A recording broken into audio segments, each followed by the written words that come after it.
Salam saudara seiman dalam kasih karunia Yesus Kristus yang telah mati untuk kita dan telah bangkit untuk kita menyatakan kemuliaannya bahwa Dialah Raja ke segala raja, Tuhan Juru Selamat kita. Pada malam hari ini aku akan menyampaikan firman Tuhan bertema mau mendengarkan. Sebelum lanjut ke firman Tuhan yang akan kuucapkan pada malam hari ini, aku akan berdoa dulu sebagai pengucapan syukur kepada Allah yang hidup, Raja ke segala raja, sehingga kita semuanya yang telah mendengarkan firman Tuhan ini dan merenungkan firman Tuhan ini agar dapat kasih karunia Yesus Kristus Juru Selamat kita. Ya Allah kami, Allah yang hidup, Raja ke segala raja, Tuhan Yesus Kristus yang memiliki segalanya, yang mempunyai kuasa kehidupan dan kematian. Hanya Padamu lah saja Tuhan yang kami sembah, sebab tidak ada Allah lain yang selain Padamu. Engkau sungguh baik bagi kami, telah menyertai kami dari pagi hari ini sehingga memasuki malam hari ini, dan pada malam hari ini juga kami akan mendengarkan firman Tuhan. Kiranya firman Tuhan yang akan disampaikan olehku dapat menumbuhkan iman kita semuanya, Tuhan. Engkaulah yang berhak menumbuhkannya, Engkaulah yang berhak berkehendak, Tuhan. Sebab aku tak berdaya dalam penumbuhan iman, tetapi Yesus Kristus yang sanggup menumbuhkan iman. Iman timbul dari pendengaran akan pemberitaan Yesus Kristus bahwa Dialah Anak Allah, Raja ke segala raja, dan Allah yang hidup, yang berkuasa dari dulu, sekarang, dan sampai selama-lamanya. Terpujilah pada hari ini Tuhan. Kiranya bantulah kami Tuhan untuk mendengarkan dengan seksama dan mendengarkan dengan renungan hati kami Tuhan terhadap firman-Mu Tuhan. Selidikilah kami bila mana Engkau menemukan kami dalam mengandalkan Engkau. Bantulah kami Tuhan dalam menyelesaikan segala permasalahan kami, karena Engkaulah Tuhan Allah kami, sumber kekuatan kami. Haleluya, amin. Beginilah firman Tuhan, Roma 10 ayat 17. Iman timbul dari pendengaran, pendengaran akan firman Kristus Yesus.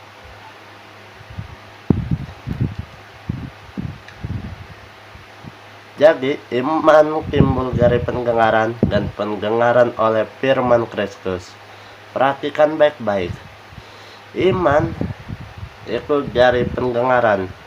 Jadi jika ada seseorang yang mengucapkan kata iman, berarti iman kamu sudah mulai bergerak untuk tumbuh. Tapi yang di sini yang diperhatikannya adalah firman Kristus. Iman yang benar adalah berasal dari firman Kristus. Firman itu yaitu Alkitab dan kabar Yesus Kristus, kebangkitannya maupun kematiannya maupun kedasatannya di dunia ini. Karena kabar Yesus Kristus itulah pendengaran oleh firman Kristus. Iman bukan timbul dari suasana hati maupun saudara sukacita, saudara sedih, saudara jackpot mendapatkan keuntungan. Itu iman tidak bisa tumbuh dari itu. Iman hanya tumbuh dari Yesus Kristus, firman Tuhan. Firman Tuhan ialah apa yang telah tersedia, yaitu Alkitab. Dan renungan firman Tuhan menurut kehendaknya, bukan kehendak manusia. melainkan kehendak Allah saja yang berhak menumbuhkan iman seseorang. Karena manusia hanya bisa menyampaikan kabar ya, menyampaikan keselamatannya, tetapi yang bisa memberikan keselamatan hanya Yesus Kristus. Dalam Yohanes 3 ayat 16, karena begitu besar kasih Allah akan dunia ini, sehingga ia mengaruniakan anak yang tunggal, supaya setiap orang yang percaya tidak binasa, melainkan beroleh hidup yang kekal. Arti percaya itu bukan untuk kaum tertentu saja, bukan untuk umat tertentu saja, tapi untuk semua orang. Itulah kabar keselamatannya yang diyakini oleh para iman Kristen maupun semua orang yang percaya akan diselamatkan. Jadi, maukah kalian lanjut mendengarkan firman Tuhan ini? Apa hasil mendengarkan firman Tuhan? Yang pertama, memperoleh kasih Allah. Yang kedua, mempunyai kekuatan Allah. Yang ketiga, mengetahui kehendak Tuhan dalam hidup ini.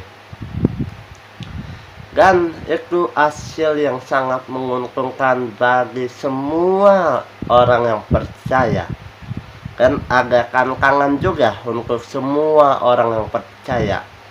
Tantangannya yang pertama, selalu ada pencobaan yang melebihi kekuatan manusia.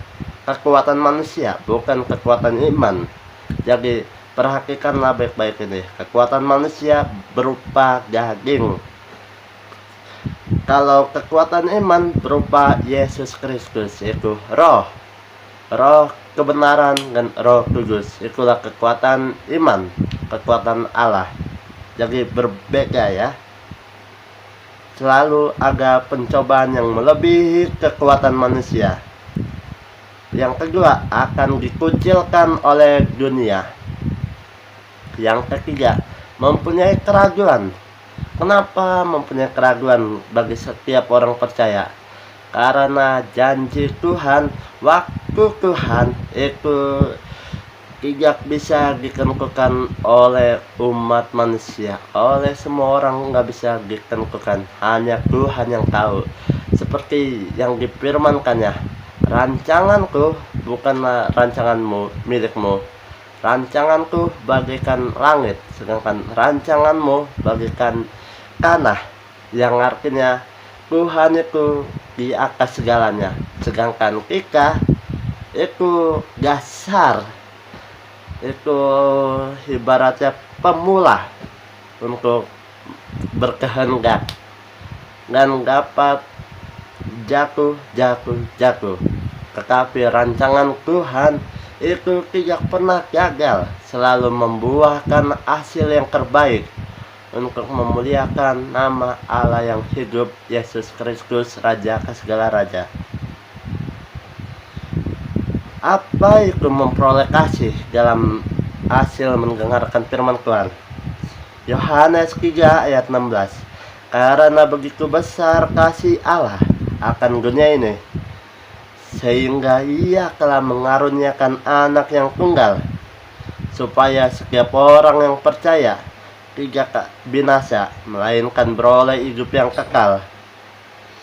Jadi di sini tidak ada pilih-pilihan. Setiap orang yang mendengarkan firman Tuhan pada hari ini dan merenungkan dalam setiap kehidupannya, kegiatan sehari-harinya, bahwa Tuhan selalu menyertai kita, Tuhan selalu ada untuk kita, maka dia akan selamat. Siapapun yang percaya maka akan selamat. Poin pertama dalam memperoleh kasih Allah, Allah mengaruniakan anaknya sebagai korban penghapus dosa di atas kayu salib. Pendamaian mengalir dari hati Allah sendiri yang penuh kasih. Korban Kristus bukan sesuatu tindakan yang terpaksa dilakukan oleh Allah. Itulah rancangan Allah yang terbaik untuk menyelamatkan umatnya. Bukan umat pilihan, melainkan semua orang yang percaya dan semua orang yang taat dalam kehendaknya. Poin kedua, kasih Allah cukup luas untuk menjangkau semua orang, yaitu dunia ini. Kasih Allah itu tak terbatas. Walaupun kamu di jurang maut, kasih Allah akan ada. Walaupun kamu ada di lembah kesuraman, kasih Allah tetap ada. Karena kasih Allah selalu senantiasa menemani hidup saudara sekalian dan hidupku.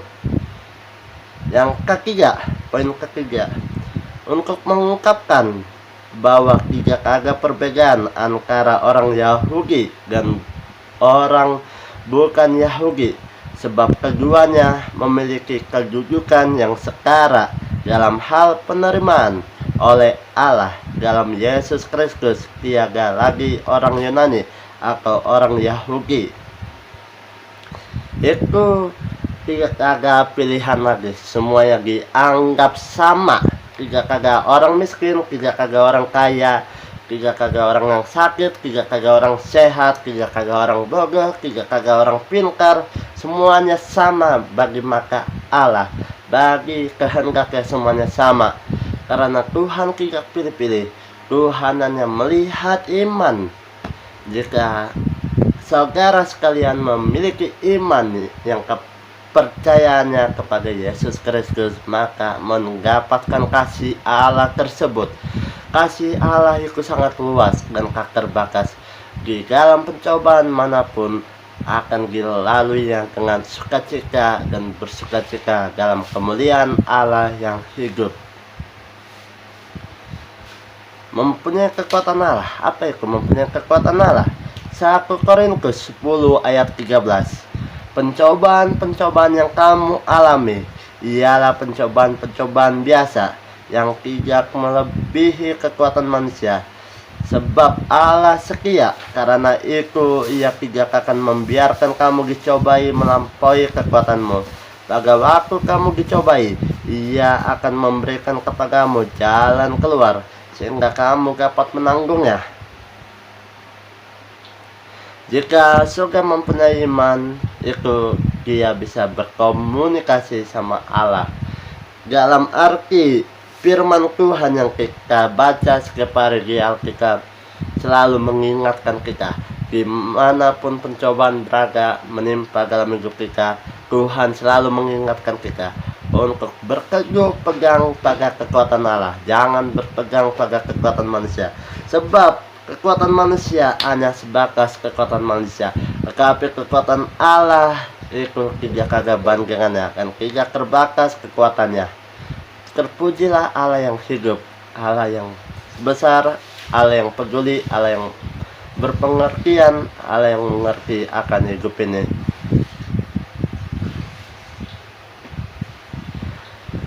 Poin pertama, orang-orang yang harus menahan sabar sementara pembebasan mereka dikerjakan.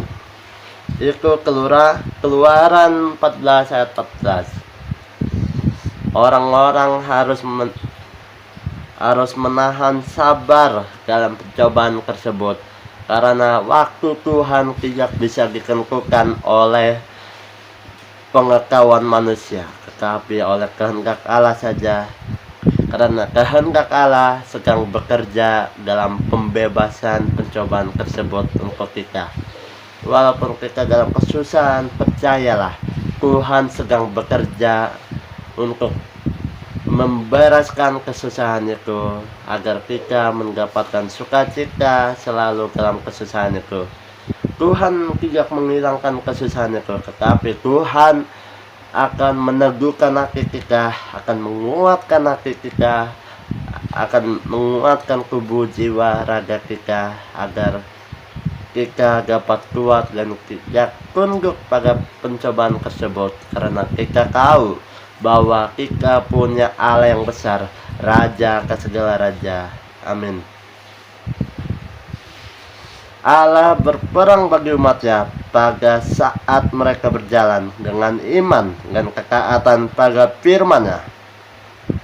Tertulis dalam Keluaran 15 ayat 3, Nehemia 4 ayat 20, Mazmur 35 ayat 1. Allah akan berperang untuk kita walaupun banyak ribuan musuh, ribuan bala tentara. Tuhan akan maju di depan kita jika hanya support dengan sukacita dan dengan mengucapkan syukur kepada Allah, karena Allah lah yang maha kuasa, raja ke segala raja. Segala kekuatan Allah ada pada kita bila mana kita mendapatkan iman, kasih karunia dan ketaatan pada firman-Nya ini. Amin. Walaupun orang percaya diperintahkan untuk mengampuni musuh-musuh mereka, Lukas 23 ayat 24, dan mendoakan keselamatan mereka, Matius 5 ayat 39 sampai 44. Kita walaupun sudah mempunyai kekuatan Allah, kita juga harus memiliki sikap Kristus yang seperti ada pada Alkitab ini, yaitu kasihilah musuhmu dan bencilah dosa. Kenapa harus kasihilah musuh? Karena kita sebagai musuh itu di hadapan Allah sudah dikasihi oleh Kristus. Kristus kalau mati menebus kita sebagai umat yang berdosa ini, sehingga kita dibebaskan dari penjaranya menuju kebebasan sejati, yaitu hidup yang kekal, percaya kepada Yesus Kristus dan kehendak Allah. Jadi Tuhan Yesus Kristus mengajarkan kita harus mengasihi kepada musuh, bukan kepada orang baik. Apa gunanya mengasihi orang baik jikalau orang tidak mengenal Allah saja dia mengasihi orang baik? Kita harus melebihinya. Kita harus mengasihi orang yang jahat kepada kita. Kita harus mendoakannya walaupun kita tersakiti, walaupun kita tahan hati, walaupun kita sedih. Kita harus berdoa, karena Tuhanlah Allah pengampun hidup kita. Dialah yang telah mengampuni hidup kita, Dialah yang telah mengasihi kita, sehingga kita tidak jatuh dalam pencobaan yang lebih besar yang bisa melumpuhkan kita, karena Tuhanlah Allah yang peduli akan kita semuanya. Amin. Mengetahui kehendak Tuhan dalam hidup ini, Mazmur 119 ayat 105, firman-Mu itu pelita bagi kakiku dan terang bagi jalanku. Firman Tuhan itu lentera bagi kakiku dan terang bagi jalanku. Firman-Mu itu sebagai karpet dan terang sebagai jalan. Terang itu artinya menggerakkan. Poin pertama, iman taat yang diinginkan Allah adalah iman yang sungguh-sungguh bergembira dalam mengikuti kehendak Allah dan menunjukkan dengan berusaha menyimpan firman Allah di dalam hatinya. Tertulis dalam Mazmur 119 ayat 11 dan Yohanes 15 ayat 7. Poin kedua, rahasia doa yang terjawab ialah tinggal di dalam Kristus. Makin dekat kita hidup dengan Kristus melalui merenungkan dan mempelajari Alkitab, makin selaras doa-doa kita dengan sifat dan ajaran Kristus, sehingga doa kita akan lebih efektif. Di sini diingatkan, bila mana kita mengetahui kehendak Allah, maka kehendak Allah itu kehendak yang sejati dan tidak pernah berubah dari dulu, sekarang, dan sampai selama-lamanya. Kita tetap diajarkan berdoa, mintalah dan ampunilah, karena Tuhan sudah melakukan itu semuanya kepada kita. Amin. Semboyan seluruh kehidupan Yesus adalah sungguh aku datang untuk melakukan kehendak-Mu, dalam Ibrani 10 ayat 9. Seluruh kehidupan Yesus dari awal dia lahir di tempat kandang domba yang penuh jerami dan kemungkinan penuh bau kayak domba, kemungkinan karena tidak ada yang tahu suasana pada saat itu. Namun satu hal yang pasti, suasana saat itu bergembira, bukan sedih, bukan berduka cita, melainkan bersuka cita, karena Tuhan mengaruniakan Roh Kudus ke dalam hidupnya, ke dalam dunia saat itu juga, karena Tuhanlah Allah yang peduli, yang telah menyiapkan segalanya dari awal lahir sampai kematiannya dan kebangkitannya. Dialah kehendaknya. Itulah kehidupan sejati Yesus Kristus untuk menyelamatkan setiap orang yang percaya kepadanya dan taat akan firman Tuhan. Percaya dan taat. Bila mana tidak taat, maka percaya dan lakukanlah satu hal, yaitu mengampuni, maka akan mendapatkan keselamatannya. Yang tantangannya, yaitu selalu ada pencobaan yang melebihi kekuatan manusia. Ayub 1 ayat 7. Kenapa melebihi kekuatan manusia? Tertulis dalam Ayub 1 ayat 7. Maka bertanyalah Tuhan kepada iblis, dari mana engkau? Lalu jawab iblis itu kepada Tuhan, dari perjalanan mengelilingi dan menjelajah bumi.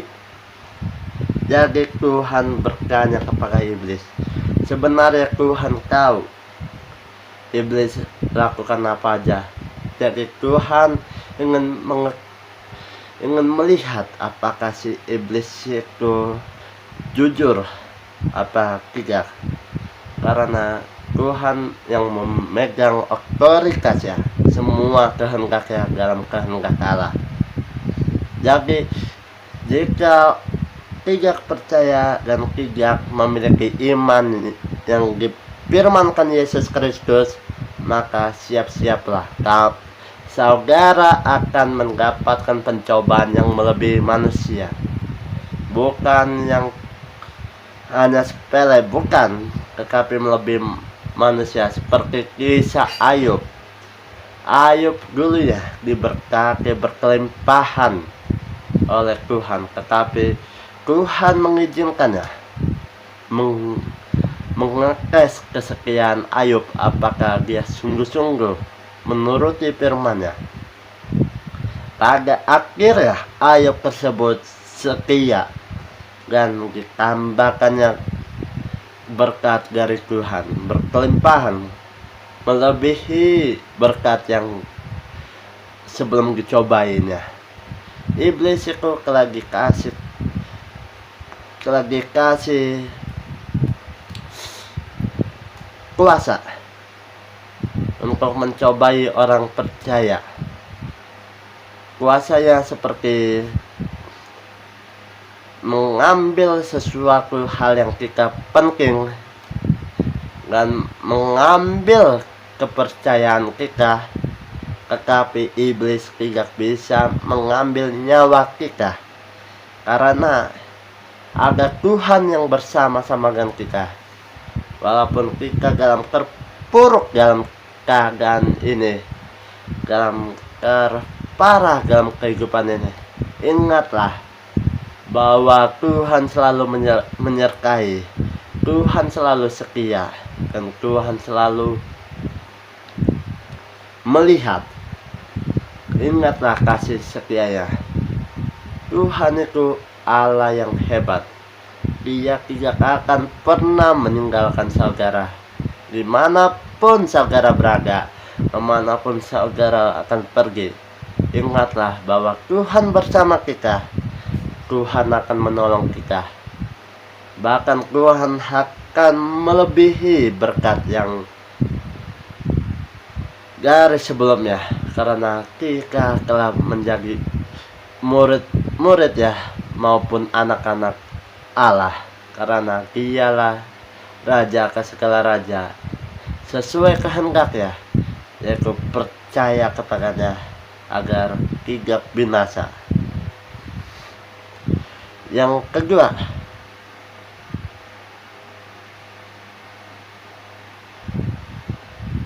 saat kita dalam pencobaan, kita berpikir kuasa kegelapan itu melebihi kekuatan Allah, karena kita hanya melihat secara mata tubuh manusia, bukan secara roh.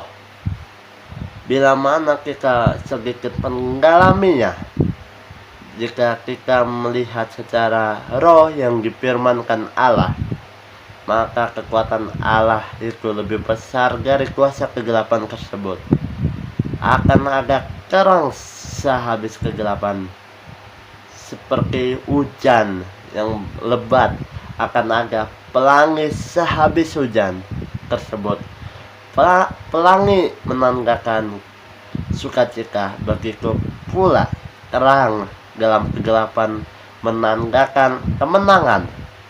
Bukan cuma sukacita, melainkan kemenangan dalam hidup ini. Amin. Akan dikucilkan oleh dunia. Dalam Yohanes 15 ayat 18, jikalau dunia membenci kamu, ingatlah bahwa ia telah dahulu membenci aku daripada kamu. Ingatlah, kita memberitakan firman Tuhan ini menurut kehendak Allah, bukan menurut kehendak kita. Karena kita hanya bisa melaksanakannya, melakukannya, dan mengerjakannya. Kalau hasilnya itu hanya ditentukan oleh Tuhan saja, karena Tuhanlah yang punya kunci segala kunci keberhasilan maupun mukjizatnya terbesar dalam hidup ini. Saudara dikucilkan, saudara diabaikan, saudara tak dianggap, ingatlah Tuhan selalu ada. Berdoalah dan mintalah kepada Tuhan agar iman kita bertumbuh. Iman Yesus Kristus kepada Yesus yang telah menyelamatkan kita dari belenggu dosa kita. Amin. Dalam ayat ini, dalam poin kedua, dalam ayat-ayat ini Yesus tidak berbicara tentang penganiayaan dari orang kafir, tetapi tentang perlawanan dan permusuhan dari kalangan keagamaan dunia yang dikatakannya membenci orang percaya. Jika kita sebagai orang percaya dikucilkan oleh dunia, karena kita bukan berasal dari dunia, melainkan berasal dari surga. Kenapa kita berasal dari surga? Karena Yesus Kristus telah membebaskan kita dan telah mengangkat kita ke surga. Jadi dunia tahu bahwa kita bukan miliknya lagi, bahwa dunia tahu bahwa kita harus dimusnahkan, karena dunia tahu kita tidak berhak kepadanya, sehingga kita dikucilkan. Tapi ingatlah bahwa Tuhan selalu menepati janjinya. Tuhan akan berperang untuk kita dalam hal memberikan firman Tuhan ini. Tuhan akan menumbuhkan iman setiap orang yang mau mendengarkannya. Tuhan akan menumbuhkan saudara kekuatan baru, kekuatan sejati dari Allah Yesus Kristus, Raja ke segala raja, sehingga kalian saudara semuanya, termasuk diriku, aku, kita mari berpegang teguh pada keyakinan iman dalam Yesus Kristus. Hanya Yesus Kristuslah sumber keselamatan kita. Amin. Mempunyai keraguan. Dalam Mazmur 139 ayat 23, Selidiki aku, ya Allah, dan kenallah hatiku. Ujilah aku, dan kenallah pikiran-pikiranku. Kita juga mengetahui kalau ada sesuatu di dalam diri kita yang mendukakan Allah. Kita harus bersedia meminta Allah menguji kita supaya dapat melanjutkan pekerjaan pengurusannya dalam kita. Jikalau dijumpai sesuatu yang tidak benar, kita harus berbalik daripadanya dan dalam pertobatan. Sebelum menyampaikan firman Tuhan, sebelum menyampaikan pembenaran Injil, berdoalah, mintalah kepada Tuhan agar firman yang telah diberikan ini menjadi berkat dan dapat menumbuhkan iman bagi setiap orang yang mendengarkannya. Berdoalah, berdoa, dan jangan pernah ragu. Walaupun kita tidak tahu waktu Tuhan itu kapan, walaupun kita tidak tahu rancangan Tuhan bagaimana, walaupun kita tidak tahu kapan doa kita terjawab, percayalah dan yakinilah dalam diri kita sendiri bahwa Allah peduli, Allah mengerti, bahwa Yesus Kristus itulah Raja ke segala raja, Tuhan yang tidak pernah berubah. Yesus Kristus yang telah memberikan 5.000 orang dengan 5 roti dan 2 ikan. Itulah Tuhan yang kita sembah. Tuhan Yesus yang telah membangkitkan Lazarus. Itulah Tuhan kita yang sama, Tuhan yang kita sembah. Yesus Kristus yang menyembuhkan penyakit kusta. Itulah Tuhan kita, Tuhan yang sama, Yesus Kristus, Raja ke segala raja. Tuhan Yesus Kristus yang telah menampakkan dirinya saat waktu kebangkitannya kepada 12 muridnya. Itulah Tuhan kita, Yesus Kristus. Tuhan kita tidak akan pernah berubah. Kasih setianya akan selalu ada untuk kita.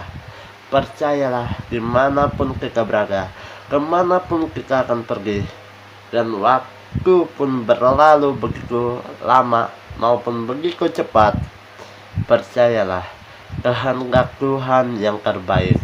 Jangan mengandalkan kehendak manusia, jangan mengandalkan kehendak pikiran sendiri, tetapi serahkanlah kepada Tuhan. Aturlah Tuhan dalam hidup ini, biarkanlah Tuhan bekerja dalam hidup ini, sebab Tuhan yang berhak, sebab Tuhan yang telah menciptakan kita, sebab Tuhan yang telah menghidupkan kita, sebab Tuhan yang telah menguduskan kita. Terpujilah Raja ke segala raja, Yesus Kristus, Allah yang sama dari dulu, sekarang, dan sampai selama-lamanya. Kasih setiamu tidak akan pernah berubah. Itulah Yesus Kristus yang kami sembah. Amin. Iman memang tidak bersifat statis, melainkan dinamis. Terkadang iman bisa kuat, bisa lemah, kadang menggebu-gebu, kemudian loyo. Ketika itu terjadi, ingatlah bahwa Yesus yang menguatkan para rasul-rasulnya masih tetap Yesus yang sama hari ini. Dia pun dapat menguatkan iman saudara. Tetaplah berdoa dengan hati seorang murid hingga suatu saat iman kembali dipulihkan. Amin. Dalam Matius 7 ayat 7-11. Kiranya Tuhan terus menuntun langkahmu dan membuat hatimu peka setiap kali mendengarkan firman Tuhan. Firman-Nya, percayalah kepada Tuhan dengan segenap hatimu dan janganlah bersandar kepada pengertianmu sendiri. dalam Amsal 3 ayat 5. Demikianlah firmanku yang keluar dari mulutku, ia tidak akan kembali kepadaku dengan sia-sia, tetapi ia akan melaksanakan apa yang kukehendaki. Dalam Yesaya 55 ayat 11. Terpujilah Raja ke segala raja. Iman akan ditumbuhkan oleh kehendak Allah, bukan kehendak kita. Walaupun kita memiliki pengetahuan luas, walaupun kita memiliki kekayaan yang sangat banyak, walaupun kita memiliki duka cita yang melebihi kemampuan kita, tetaplah percaya bahwa jika mempunyai iman dalam Yesus Kristus, tidak ada yang mustahil bagi kehendaknya. Semuanya dapat berbuah hasil yang terbaik menurut kehendaknya, bukan kehendak manusia, melainkan kasih karunia Allah saja yang berhak menentukan. Amin. Oke, saudara sekalian, aku berterima kasih telah mendengarkan firman Tuhan dari awal sampai akhir. Sebelum menutup firman Tuhan hari ini, aku akan berdoa sebagai doa lanjutan doa tidur pada malam hari ini. Terpujilah Raja ke segala raja, Yesus Tuhan Allah kami, yang kami sembah, Allah yang tetap sama, kasih karuniamu tidak pernah berubah. Janjimu pasti akan digenapi dalam hidup kami, sebab Engkau Allah yang setia, Allah yang hidup, Allah yang peduli akan keberadaan kami. Walaupun dunia mengucilkan kami, tetapi kami tahu Tuhan, bahwa Tuhan selalu menyertai kami dimanapun kami berada. Di situ mukjizat-Mu berkelimpahan dalam hidup kami, sehingga kami melihat berkat kasih karunia-Mu kepada kami, sehingga kami bisa memberikan kasih-Mu kepada orang lain, agar dunia tahu siapa Tuhan kami, yaitu Yesus Kristus, Raja ke segala raja.